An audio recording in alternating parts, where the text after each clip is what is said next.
Greetings. Welcome to the 20th lesson in a series of lessons on basics of power systems engineering. This lesson covers the node method of AC circuit analysis.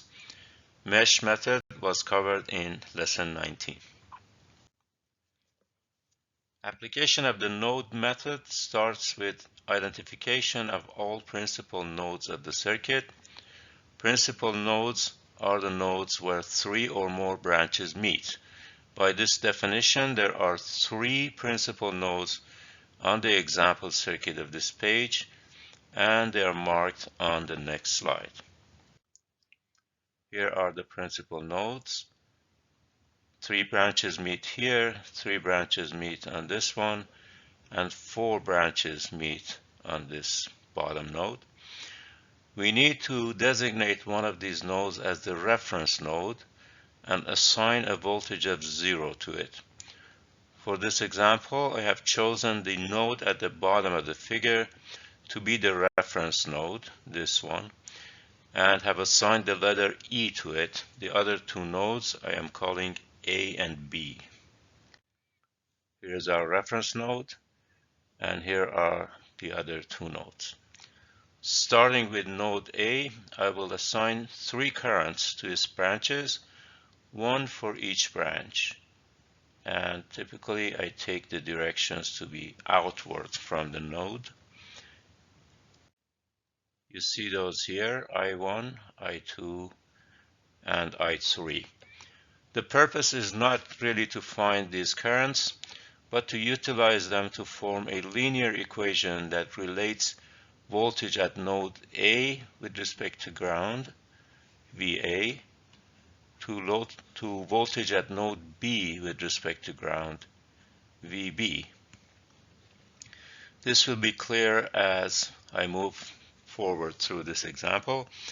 The next step is to form a loop that starts from point E or node E and goes to node A and returns back to E via the direction of I1.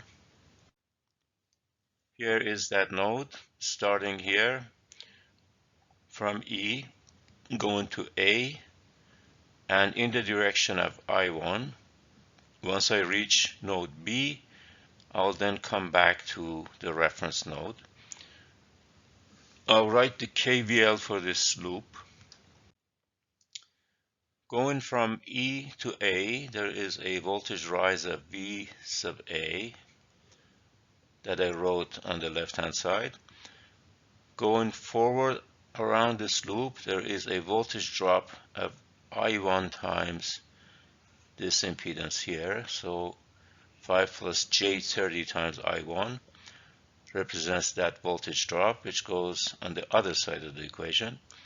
And coming back from B to E, there is a voltage drop equal to VB as we move back from B to the reference point.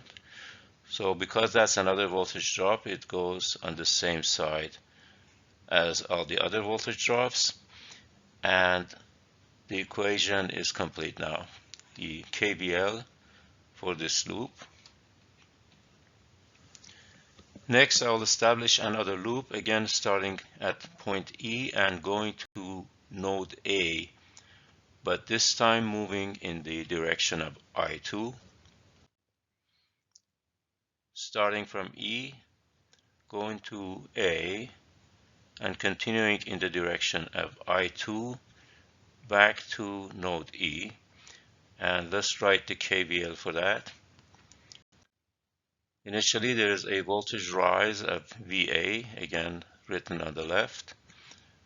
And going through this loop, there's only one other voltage that we encounter, and that's a voltage drop of I2 times this impedance, which is written on the other side. Voltage rise equals sum of voltage drops, but there's only one here.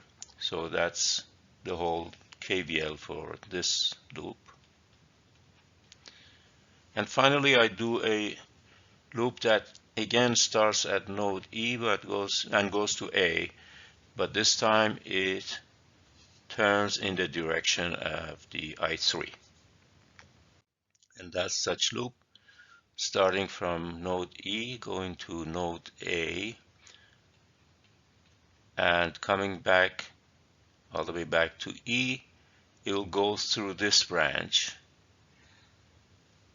and writing the KVL. Again, starting from E, there's a voltage rise of VA on the left-hand side. There are two voltage drops in coming back to E. So this is our direction, going up to A and then back to E. The first voltage drop on the way back is I3 times J5. And that's written right here as the first term. And the second voltage drop is this voltage, 4,750 with 8 degrees, and that is added to the other voltage drop. And that completes the KVL for this loop here. I'll now write the KCL at node A, which means some of the currents leaving that node or some of the currents entering that node, as the case may be, has to be set equal to 0.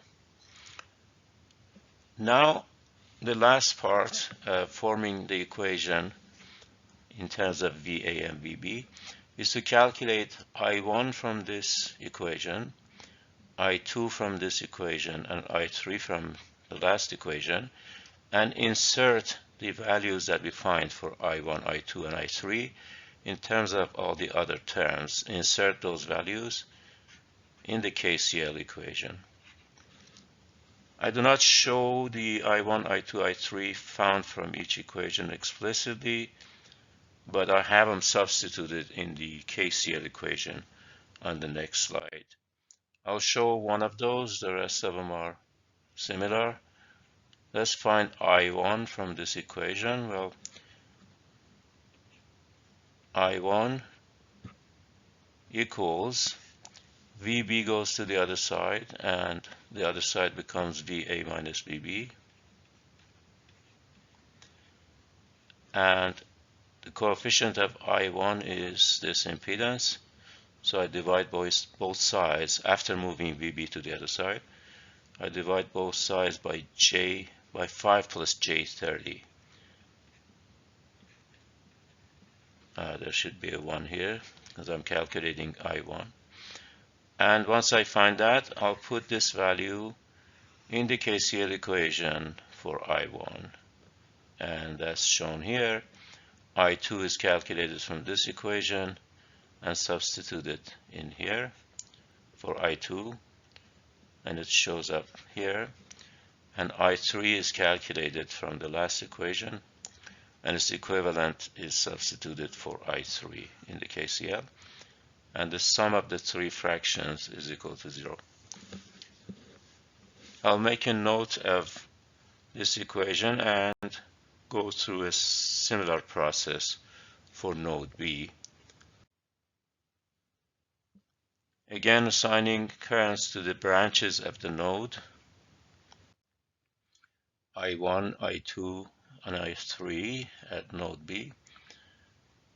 And we'll establish a loop from E to B and back 3 times, just like we did with node A. Once in the direction of I1, once in the direction of I2, and a third time in the direction of I3.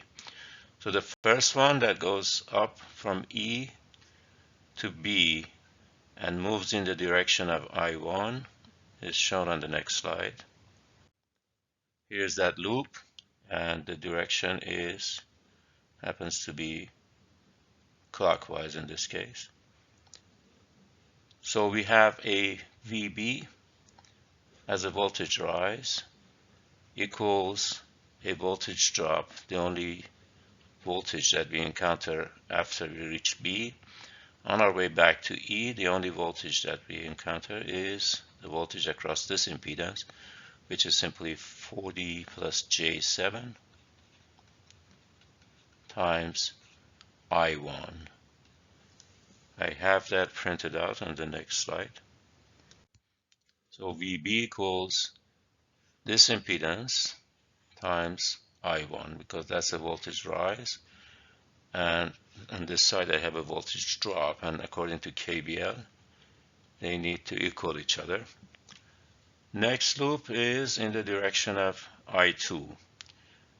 Again, go from E to B and back in the direction of I2. Once we reach node A, we'll go right away back to E. And the KVL for this one is also pretty simple. It is VB as a voltage rise equals a voltage drop here, I2 times that impedance there. And there is another voltage drop in going from A to E, and that voltage drop is V sub A, so we'll add that as a second term on the right hand side. And for the last time, we'll establish a loop, this time in the direction of I3. First we'll go from E to B, and then come back. Once we got to B, we come back to E through this branch and write the KVL for that. Voltage rise VB equals sum of two voltage drops in coming down. One is I3 times J5, and the other one is 4600 with 0 angle. Again, we'll write the KCL, this time at node B. I1 plus I2 plus I3 equals 0. And we'll substitute what we find for I1 from here, I2 from here, and I3 from here in this equation, in the KCL. And this is what it looks like once we substitute the values for I1, I2, I3. By the way, when you work the node analysis, you should make sure that each equation should only have one of the three currents or four currents, depending on the number of branches that meet at the node. But for each equation that you form, each KVL that you write for each of those loops, you should see only one of the many currents of that node. And that makes it very easy to find each current in terms of everything else, and then substituting back in the KCL. The objective is, of course, to form equations, linear equations, in the voltages of the nodes. So we'll have as many equations as there are principal nodes other than the reference nodes. So if the total nodes are 3, one would be the reference node, and there would be 2 other nodes for which we'll have equations. And in that case, we'll have 2 unknowns, and we can find them by solving the 2 equations in 2 unknowns. Let's make a note of this second equation as well. And there they are, 2 equations in VA and VB. So all that we have left to do now is to solve the pair of linear equations to find VA and VB. And from there, having the VA and the VB calculated, we can find all of the currents in different branches of the circuit.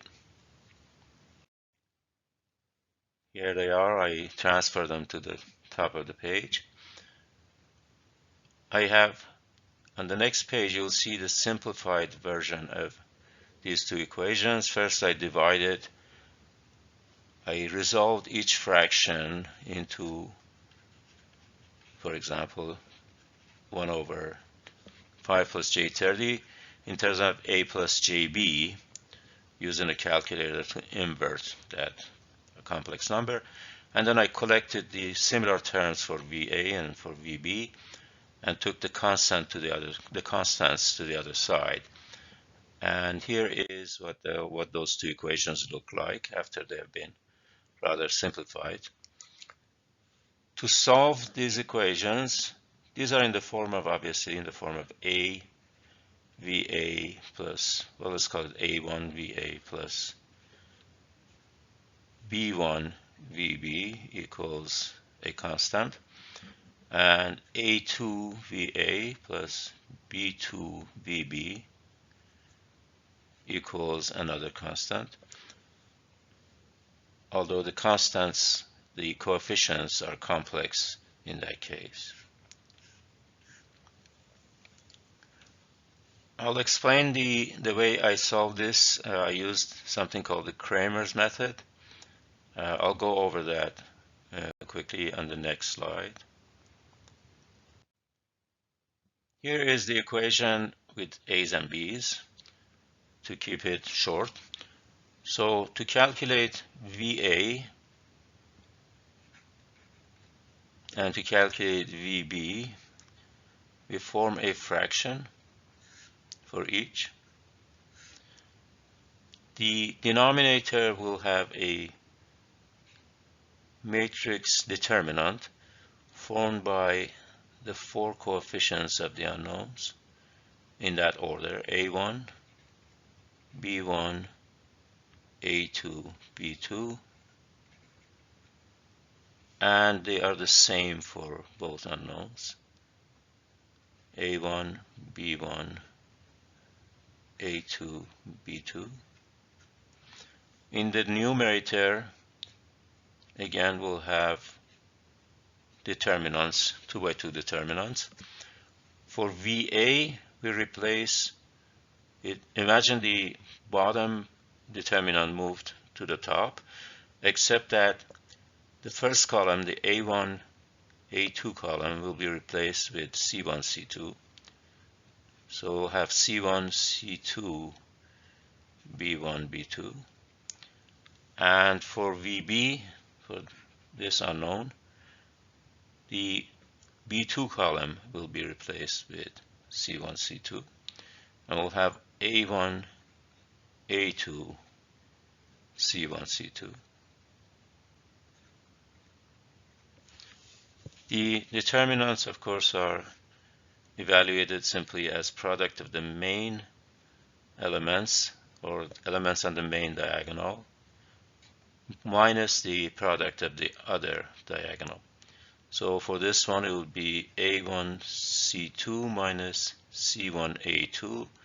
Denominator, it would be A1 B2 minus B1 A2, and similarly for the other.